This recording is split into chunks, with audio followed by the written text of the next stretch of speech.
Bueno, aquí estamos de vuelta.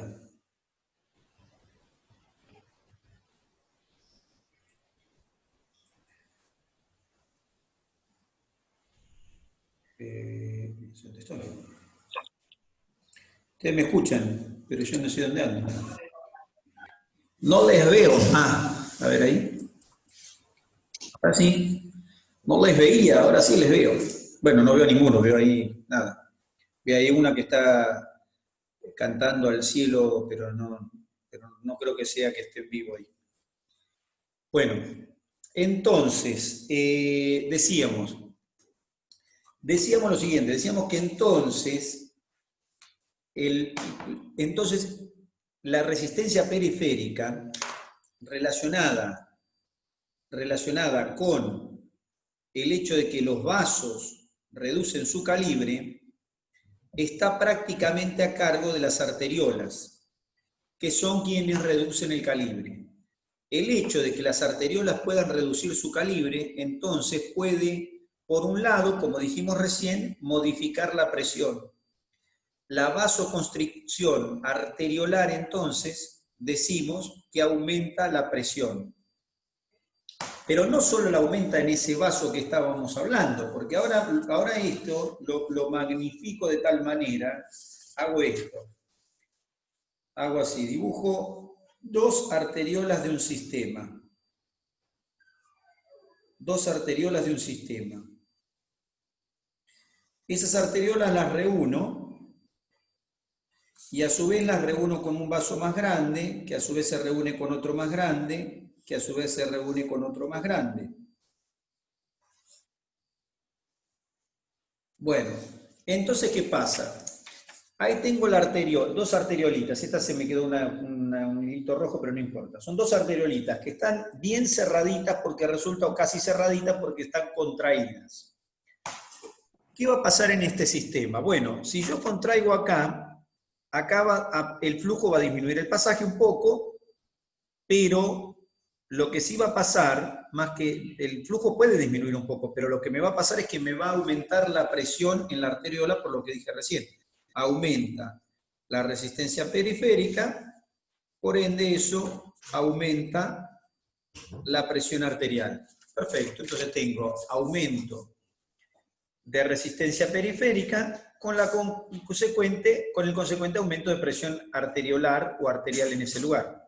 Ahora, ¿qué pasa cuando aumente la presión acá?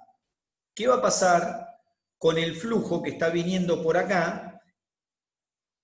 Con el flujo que va viniendo por acá, cuando yo haga esto. El flujo no va a poder pasar todo por acá, o sea que acá va a haber un excedente de flujo. ¿Está bien? ¿Por qué? Porque antes acá corría, decíamos, 1 a la entrada de la arteriola, acá corría 1, pero ahora, en vez de 1, tengo 1,25 según mi cuenta que hice antes. ¿Por qué? Porque hay 0,25 que no pueden pasar, porque del otro lado pasaban solo 0,75 según la cuenta que hicimos antes para entenderlo. Quiere decir que el flujo completo no puede pasar por ahí. Ahora, en esta arteria, aumenta el flujo. Entonces hay un aumento de flujo. Y si aumenta el flujo en esa arteria, ¿qué pasa con la presión si aumenta el flujo?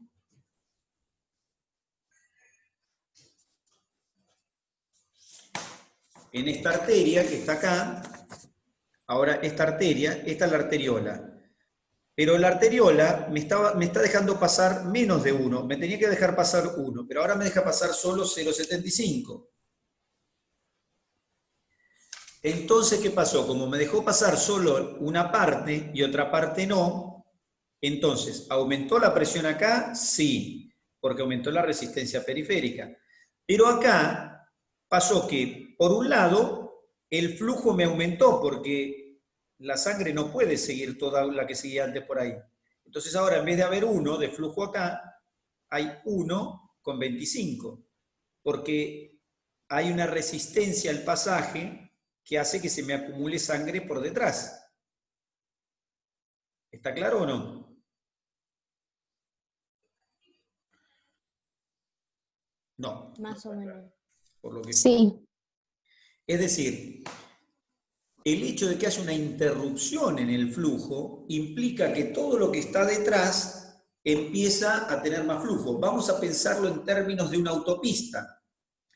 Si nosotros vamos por una autopista, ¿no es cierto?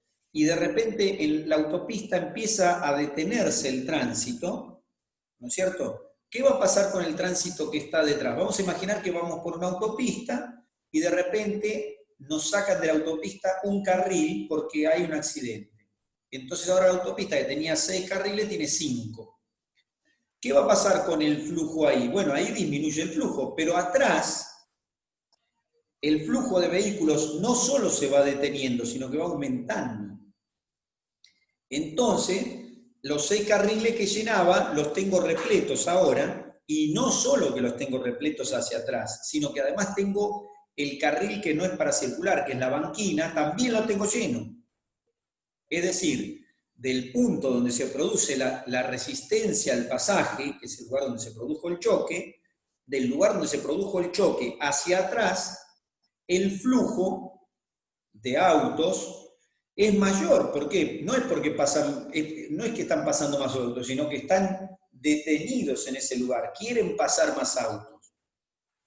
Y eso pasa con esto exactamente. Es decir, donde el flujo se detiene, hace que todo lo que esté por detrás tenga un flujo aumentado. Si aumento el flujo, según nuestra cuenta, acá de vuelta, si aumento el flujo o volumen minuto, ¿qué pasa con la presión arterial? Si aumento según esta cuenta el flujo o el volumen minuto, ¿qué va a pasar? No, esta dice justo al revés. Pero ¿qué pasa si aumento el volumen minuto en vez de bajarlo? La resistencia. Disminuye la resistencia periférica. Aumenta la presión. Claro. Aumenta. ¿Pero dónde va a ir todo ese flujo que no puede pasar? Ah, ¿vio? Es una muy buena pregunta. Bueno, ese flujo, ahora te voy a contar con qué pasa con ese flujo, pero eso es lo que sucede, exacto. Es decir, esa pregunta implica que entendiste lo que significa. Significa que el flujo está ahí atrás, no lo pude hacer pasar. Sí, eso significa, exactamente. Eso es lo que significa. Si yo tengo esta cuenta, y ahora aumento el volumen minuto, estoy aumentando el volumen minuto, ¿qué pasa con la presión? ¿Aumenta o disminuye? Aumenta. Aumenta. Aumenta. Entonces el vaso sanguíneo, que ahora está pasando por adentro, tiene que aumentar la presión por eso. Sí, así sucede. Pero además, el mismo estímulo que produjo vasoconstricción de la arteriola genera un poco de vasoconstricción en la arteria también, de modo tal que la presión ahí aumenta porque aumenta la resistencia periférica por un lado y aumenta el volumen minuto por otro. Eso en la arteria grande. Entonces, ¿qué pasa? Si me pasa... Pero una consulta, ¿no aumentaba cuando se bifurcaba, no aumentaba también la superficie? O sea, el lecho, habíamos dicho, porque habías puesto el ejemplo de una autopista de 5 carriles y de 3. Es correcto, pero ahora voy a eso. Justo lo que te voy a decir ahora. Es exactamente lo que te voy a decir. Pero, ok. Mirá lo que te voy a decir, porque es justo lo que te voy a decir. Claro, lo que vos decís es correcto. Aumenta el pasaje hacia un lado y el otro. Es correctísimo. Pero resulta que las arteriolas se contraen todas juntas. No se contrae de a una. Se me contraen todas. ¿Entendió lo que digo? O sea que vos me podés decir, bueno, acá resulta que yo dividí y entonces una parte del flujo se me va por este otro lado. No, porque acá se cierra todo. Todo este nivel, acá, bueno, acá yo dibujé 2, pero tengo que dibujar cientos. Y los cientos, en el mismo momento, se contraen. De modo tal que aunque yo bifurque, ¿está bien? No tengo lugar de pasaje. Es como lo mismo, yo voy por la Panamericana y en el ramal Campana se divide ramal Campana, ramal Pilar. Perfecto. Llego ahí y digo, me dicen por teléfono, che, tenés cuidado porque en el ramal Campana hay un lío bárbaro. Fenómeno, me voy por el ramal Pilar y entonces se acaba la congestión. No, porque también está cerrado. ¿Se entiende cómo es? Porque se cierran todos juntos, las arteriolas responden al mismo comando general. Cuando se estimulan las arteriolas no se estimula una, se estimulan todas. ¿Se entendió o no? O sea, vos me decís, el flujo acá, claro, yo lo dividí en dos. Perfecto, y acá también, pero se me cierra todo acá, ya no tengo pasaje para ningún lado. Esto me pasa. Por eso me aumenta la presión también en este sistema. ¿Se entiende lo que quiero decir? No sé si Sí, es sí. lo que vos, Sí, perfecto. la duda que te había surgido, que es lógico. Sí. Es como si había mayor, sí, pero si yo te corto todos los pasajes, no hay ninguna manera de que pase para ningún lado, y ese flujo enlentecido es el flujo que está en el sistema por detrás. Entonces, si hay vasoconstricción arteriolar, va a haber aumento de la presión de las arteriolas, pero también va a haber aumento de la presión en las arterias elásticas. ¿Cómo lo corroboro? Bueno, agarro a una persona, le doy un estímulo para que se produzca vasoconstricción arteriolar y le mido la presión en la humeral. Y corroboro que la presión le subió. ¿Está bien?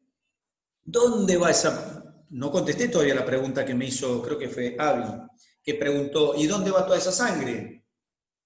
Bueno, la respuesta es, esa sangre enlentece el sistema y genera una resistencia para la contracción del ventrículo. De modo que ahora el problema de que aumente la presión lo tiene el ventrículo izquierdo, que tiene que hacer más fuerza para empujar toda esa columna nueva de sangre que está adelante. Es decir, le aumentó la resistencia periférica al ventrículo izquierdo, le aumentó la poscarga. Es decir, ¿cómo aumentó la poscarga? Aumentó porque aumentó la presión. ¿Por qué aumentó la presión? Porque hay vasoconstricción arteriolar. Vasoconstricción de arteriola, aumenta el flujo, aumenta la presión dentro de la arteria, de la humeral, de la radial, de toda, hay la aorta, y la presión ahora se transmite hacia la aorta. Y ahora el problema lo tiene el corazón, que es el que tiene que empujar esa sangre. Ese es uno de los motivos por los cuales la presión alta joroba el corazón. El corazón se daña por hipertensión arterial, se daña porque la presión esté alta. ¿Y cómo que se daña porque esté la presión alta? Claro, se daña porque está la presión alta. Porque el corazón ahora tiene que luchar para empujar un flujo a través de un lugar que le está ofreciendo mayor resistencia. Pero la resistencia se la ofrece en la aorta, sí, se la ofrece en el lugar de salida, pero en realidad ahí no está el problema está en las arteriolas, en el final del camino. O sea que ¿dónde va a parar esa sangre? Se va acumulando siempre hacia atrás. Si el ventrículo es capaz de seguir empujando el sistema, lo sigue empujando, lo sigue empujando. Siempre hay un volumen residual en el ventrículo mayor que lo que tendría que haber, y el corazón termina por hipertrofiarse, por dilatarse. A su vez, el ventrículo congestiona a la aurícula también, que está por detrás, es decir, la hincha la aurícula. La aurícula hincha los vasos pulmonares. ¿Se entiende? O sea, se detiene todo, es como en la autopista. Si se detiene... Pero una pregunta. Sí. Entonces, el corazón, por el aumento de flujo, el corazón mismo va a tener que aumentar su presión y que, por ejemplo, si estaba en 90, aumenta a 120. Tiene que aumentar su presión y su contractilidad. Son dos fenómenos que suceden cuando pasa esto, ¿sí? Es decir, la fuerza de contracción y la velocidad con que se contrae. Lo que hace mayormente en forma inicial es aumentar la fuerza de contracción, la contractilidad. O sea, hace más fuerza para tratar de expulsar más sangre en el mismo tiempo. Para empujar todo eso, porque es tan fácil, o sea, es exactamente lo que les estoy contando, no es que hay otra cosa aparte, es eso. Es decir, hay que empujar más sangre. Tengo que ir a empujar más, dice el corazón, porque ahora la aorta no me está dejando pasar la sangre.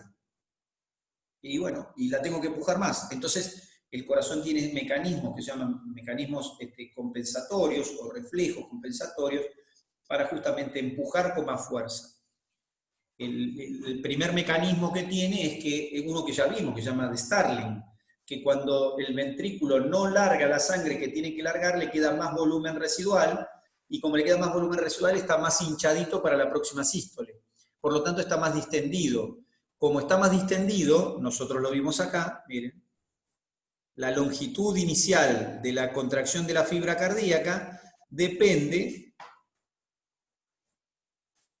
vimos contractilidad, ahí está, la contractilidad depende de cómo está de lleno el corazón cuando va a empezar a contraerse. Si las fibras se estiran más, ¿por qué se estiran más? Porque ahora no pueden empujar toda la sangre que tenían que empujar porque hay una resistencia, entonces les queda un poco más de volumen, y es así como se enteran que tienen que empujar más fuerte, porque al tener más volumen están más estiradas, y cuando empiezan más estiraditas, se contraen con más fuerza. Entonces, aumenta la expulsión de lo que tienen adentro del corazón.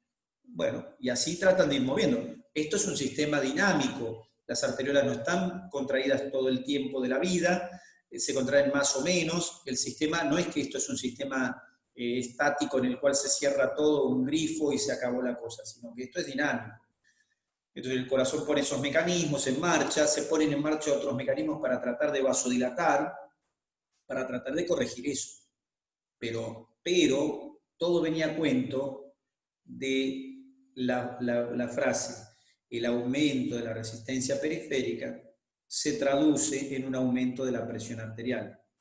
También el aumento de la resistencia periférica o postcarga se traduce en un mayor trabajo para los ventrículos, para el ventrículo izquierdo especialmente, que es el que bombea toda la sangre alrededor del cuerpo.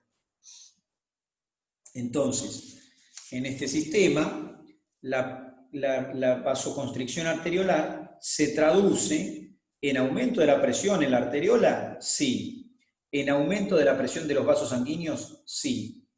Y pregunto, yo tengo arteria, arteriola, metaarteriola, capilar. Si yo produzco una vasoconstricción en la arteriola, ¿cómo va a ser el flujo en los capilares? ¿Menor? Por supuesto. Sí. Por supuesto. ¿Se entiende? O sea, era una respuesta con la lógica total que tenía esa respuesta. Es lo lógico, porque si la arteriola termina en el capilar, entonces el capilar no recibe la misma sangre. Bueno, efectivamente disminuye el flujo. Disminuye el flujo del lecho vascular, es decir, del lecho, del sector que va a estar irrigado por la arteriola o las arteriolas que estén cerraditas. Entonces, bueno, entonces determino que el estado de los vasos sanguíneos me puede modificar la presión arterial. Y por otro lado, lo que me modifica el flujo y la presión arterial es el propio corazón. El flujo depende del volumen minuto, depende de tres cosas el flujo, o volumen minuto, depende de lo siguiente, depende de cómo se contrae el corazón, frecuencia cardíaca, por volumen sistólico. O sea que ahora analizo el otro factor que es el flujo propiamente dicho. Ahí vi la resistencia periférica. ¿Quién es el principal generador de resistencia periférica? Las arteriolas.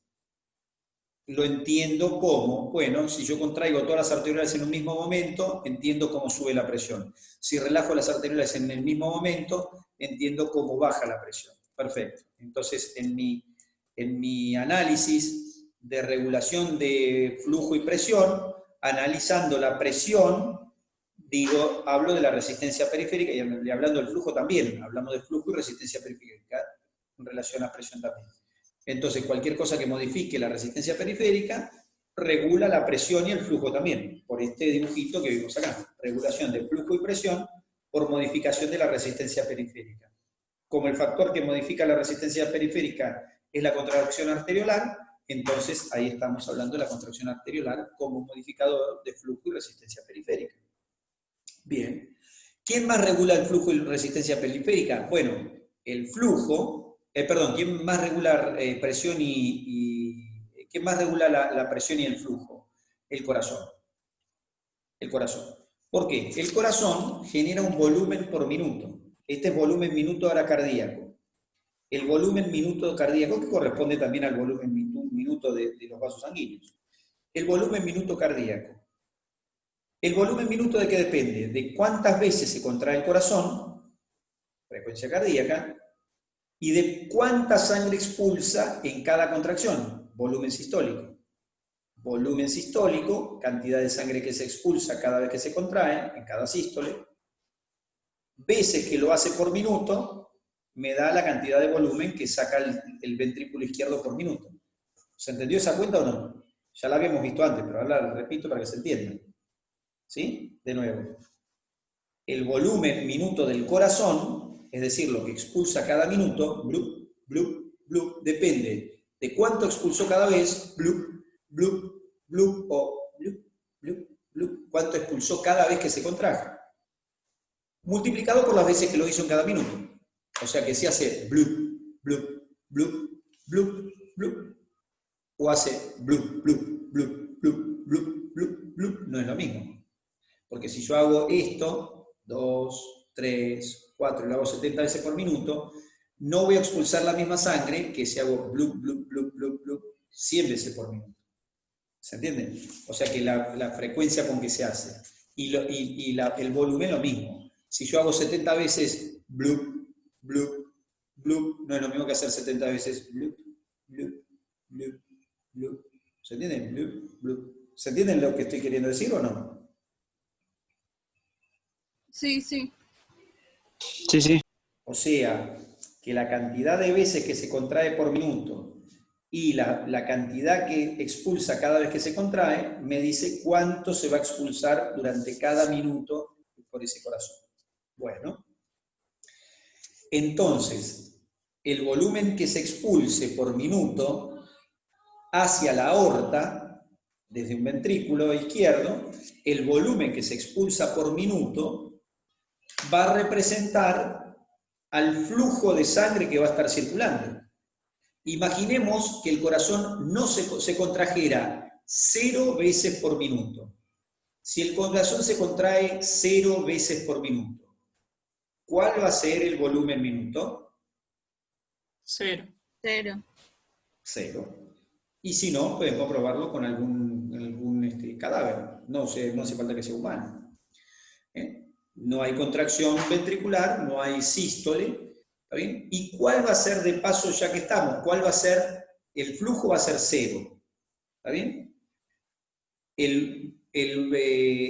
La frecuencia cardíaca para ese volumen 0. Si se contrae 0 veces, la frecuencia cardíaca, ¿cuánto es? 0. 0. Perfecto. 0. El volumen que se expulsa, ¿cuál va a ser?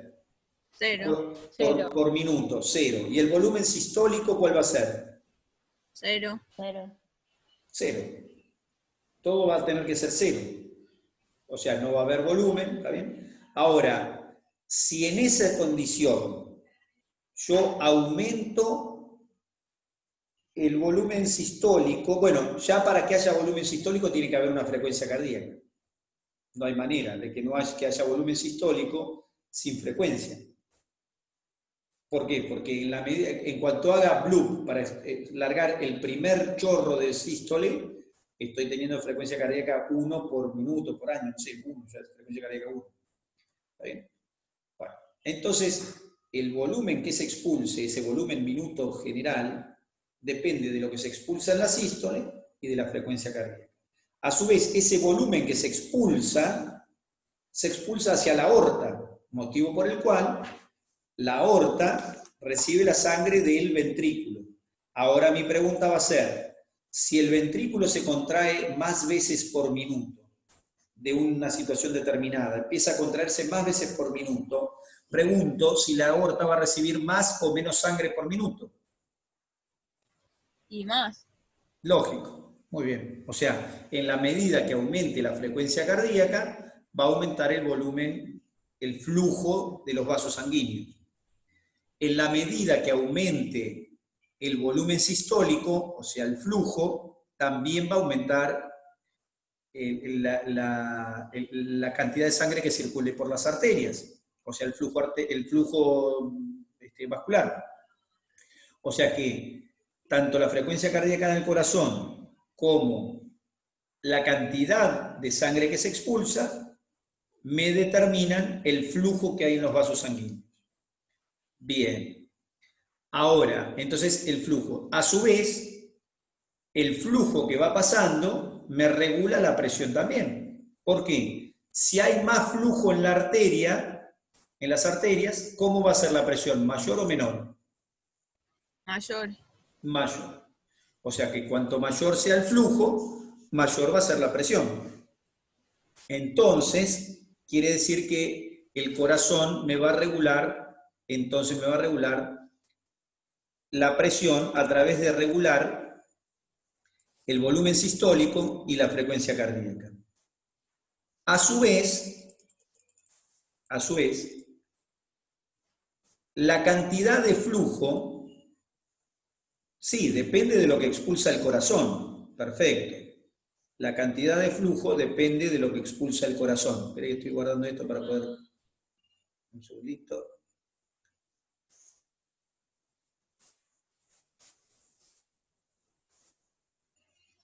Muy bien. La cantidad de flujo la está regulando el corazón, pero fíjense lo siguiente. El corazón, vamos a ponerle que bombea 5 litros por minuto.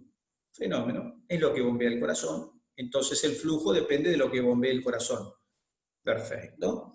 Ahora resulta que bombea 5 litros por minuto porque hay una cantidad determinada de sangre, que son, vamos a ponerle 5 litros. O sea que si hay 5 litros en el sistema, el corazón bombea 5 litros por minuto.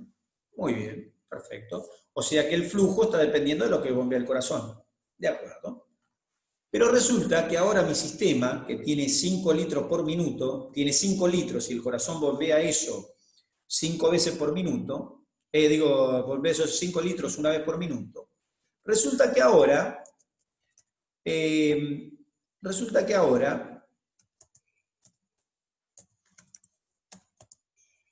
tengo una hemorragia. Y en vez de tener 5 litros en mi sistema, me quedan 2. Bueno, 2 es una barbaridad de menos. Bueno, pero lo vamos a hacer con 2 para que se entienda. No va a suceder eso, porque nada, después de que se pierde el primer litro, tenemos un problema muy severo. Pero la idea es la siguiente. El corazón me bombeaba 5 litros por minuto, que era lo que yo tenía. Tenía 5 litros y el corazón me los bombea por minuto, los 5. Chucu, chucu, chucu, chucu, chucu, chucu. Pero ahora no tengo 5, tengo solo 2. ¿El corazón va a poder bombear 5 litros por minuto? Es No. una pregunta. La respuesta es No, baja la presión. Por supuesto. Entonces quiere decir que el volumen total de sangre va a influir en la cantidad de sangre que llega al corazón y por lo tanto la que el corazón expulse. Y además va a ser la cantidad que haya en el sistema. Por lo tanto, el volumen minuto o el flujo, el volumen minuto que pase a través de los vasos sanguíneos va a estar estrechamente relacionado con la volemia, es decir, con la cantidad de sangre que tenemos con la cantidad total de sangre que tenemos en los vasos sanguíneos. ¿Se entiende? Está íntimamente relacionado. No puedo pensar en cómo va a bombear el corazón sin saber qué cantidad de sangre hay en el sistema. Porque cuanto mayor sea la cantidad de sangre, mayor va a ser la cantidad que bombea el corazón y mayor cantidad de sangre van a tener los vasos sanguíneos. A su vez también los vasos sanguíneos, si pierden su líquido, tienen menor cantidad de volumen adentro y entonces el flujo no puede ser nunca el mismo. O sea que el flujo está regulado principalmente por el corazón y por el estado de los vasos sanguíneos. El estado de los vasos sanguíneos, como vimos al principio, y el corazón por la fuerza con que se contrae, la velocidad, pero además interviene en esta regulación directamente el volumen total de sangre que haya. ¿Se entienden los factores que están regulando la presión y el flujo? Lo regulan la cantidad de sangre que haya, porque si hay poca sangre, el flujo va a disminuir, por más que el corazón trabaje fenómeno. El corazón no dejó de trabajar, trabaja perfecto. Los vasos sanguíneos están en el estado perfecto que tienen que estar, no están ni relajados ni contraídos, tienen el estado de relajación-contracción que tienen que tener normalmente. Tienen el mismo estado de relajación contracción, es decir, un estado determinado, los vasos, no hubo ninguna modificación. El corazón sigue bombeando 70 veces por minuto y con la fuerza de contracción que tenía hace un segundo atrás, pero ahora tengo 3 litros menos de sangre. Entonces el flujo depende de la cantidad total, del volumen total de sangre que tenga. ¿Por qué? Porque justamente el flujo es la sangre que pasa. Y si no la tengo, bueno, no hay mucha cuenta para... O sea, la cuenta no es tan rara, digamos. La cuenta no sería tan rara. Entonces...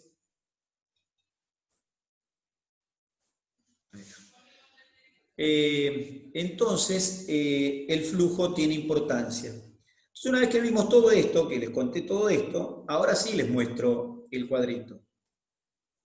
Que el cuadrito es lo que uno tiene que saber. Uno, si se sabe de memoria este cuadrito, ya está. Es lo que hay que conocer, claro. Pero lo que queremos es ver por qué este cuadrito tiene la explicación del cuadrito son estas cosas que estoy contando. Entonces, ¿qué es lo que regula el flujo y la presión? El miocardio y los vasos sanguíneos. ¿El miocardio qué es? Músculo. Los vasos sanguíneos, ¿qué parte del vaso sanguíneo regula la presión, el flujo, la resistencia? ¿Quién? El músculo. Entonces, por eso ahí dice que quien regula el flujo y la presión de la sangre son el músculo del corazón, porque el endocardio no regula, y el pericardio tampoco, y el músculo del vaso sanguíneo, que es músculo porque el endotelio el endotelio, la íntima, perdón, no regula la presión, no regula nada, y la adventicia tampoco. O sea que por eso dice fibras musculares. En el caso del corazón son fibras musculares estriadas cardíacas. En el caso de los vasos sanguíneos son fibras musculares lisas. No son estriadas, son lisas. ¿Dónde está el músculo en el miocardio? Bueno, es el miocardio. Es el miocardio. El músculo en el corazón es el miocardio. ¿Dónde está el músculo en los vasos? En la media. Es decir, está entre la íntima y la adventicia. Bien. Estos músculos, tanto del miocardio como de los vasos sanguíneos, tienen una regulación en su contracción, tienen una regulación nerviosa. ¿Qué quiere decir esto? Quiere decir que llegan axones de neuronas, llegan y terminan sobre las fibras musculares, o sea, sobre los miocitos. Llámese miocito del miocardio, llámese miocito del vaso sanguíneo. Los miocitos están entonces inervados, tienen inervación, tienen axones que terminan en ellos. ¿Está bien? Entonces ya tengo el concepto de que el miocardio y los vasos tienen axones que terminan en ellos. Bien, perfecto.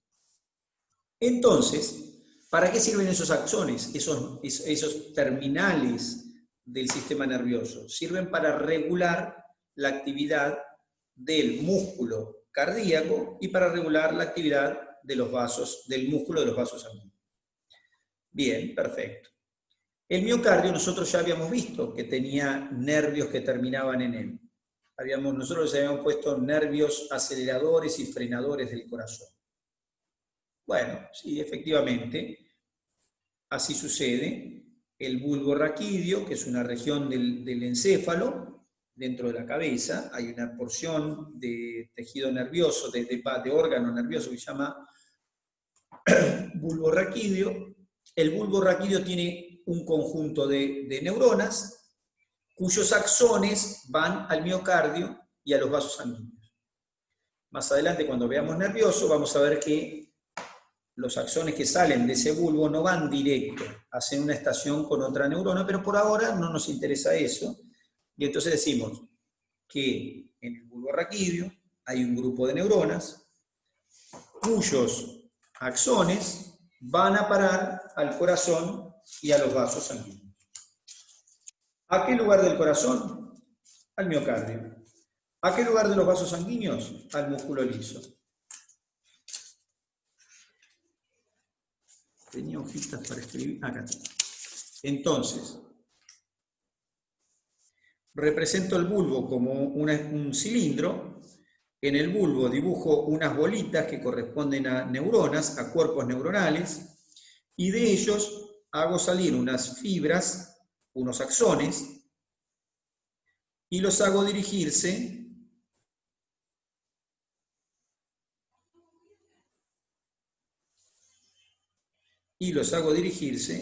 a vasos sanguíneos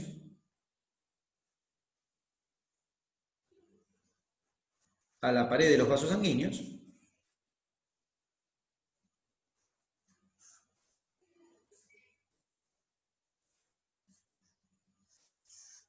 y al corazón. ¿A qué parte del corazón? Al miocardio. Así. Entonces tengo en el bulbo raquídeo cuerpos neuronales cuyos axones se proyectan a distintos vasos sanguíneos, como en este caso, o se proyectan directamente, acá está, o se proyectan al corazón. Entonces, se proyectan al corazón. Entonces tengo que el músculo liso del vaso sanguíneo está inervado. El músculo estriado cardíaco está inervado. ¿Qué lo inervan? Lo inervan axones que provienen del bulbo raquídeo. ¿Qué hacen esos axones sobre esas fibras musculares? Las estimulan. ¿Para qué? Para que se contraigan o para que se relajen. ¿De acuerdo? Entonces, la consecuencia de esto consiste en que el bulbo raquídeo, en su grupo de neuronas que se llaman centro cardiovascular, de ese bulbo raquídeo, ¿qué hacen? A ver, espérenme un segundito, quiero ver una cosa acá, espérenme. Ahí está. Muy bien. Entonces decía, ¿qué hacen estos axones? Estos axones proyectan o se proyectan hacia el músculo y hacen que el músculo trabaje de una manera u otra. Entonces, del centro cardiovascular, como se ve ahí, que son cuerpos neuronales que están en el bulbo raquídeo, emergen axones que van, como dijimos acá, acá está el dibujito, este es el dibujito, que ahí está dibujado como una flecha verde. Existen axones que van al corazón y ¿qué hacen? Producen contracción del músculo arteriolar, utilizando unos receptores determinados que hay en las células, que se llaman, como dice, alfa-adrenérgicos, y producen ¿qué? Como dice ahí, vasoconstricción. ¿Qué es una vasoconstricción? La contracción de los vasos. Bien, una vasoconstricción, bueno, es la constricción de los vasos. Ya lo vimos, pero ahora lo dibujo de vuelta. Esto es una vasoconstricción. Esta es bien violenta para que se entienda. Esto es vasoconstricción. De los dos dibujitos que están ahí, ¿cuál de los dos representa un vaso en vasoconstricción? ¿El de arriba o el de abajo? El de abajo. El de abajo. Perfecto, el de abajo. Vasoconstricción. ¿Se entiende el fenómeno? Vasoconstricción. Quiere decir que cuando los nervios simpáticos descargan, cuando los axones descargan sobre las fibras musculares de este vaso sanguíneo y esa descarga se hace sobre esas fibras musculares, las fibras musculares reciben una sustancia que le dan esas neuronas a esos músculos, los músculos responden contrayéndose. Esto lo puedo hacer si quiero desde afuera. Si quiero desde afuera, puedo darle a alguna persona una sustancia que sea similar a la que utiliza el sistema nervioso simpático y automáticamente se produce vasoconstricción arteriolar. ¿Está bien? Es decir, que puedo utilizar lo que se llaman simpático-miméticos, es decir, una sustancia que se mimetiza haciéndole creerle al sistema que son neurotransmisores del sistema simpático y puedo generar vasoconstricción arteriolar. ¿Se hace eso? Se puede hacer, sí, por supuesto. No se hace habitualmente, pero se puede hacer. Se puede hacer, por ejemplo, era una persona que queremos levantarle la presión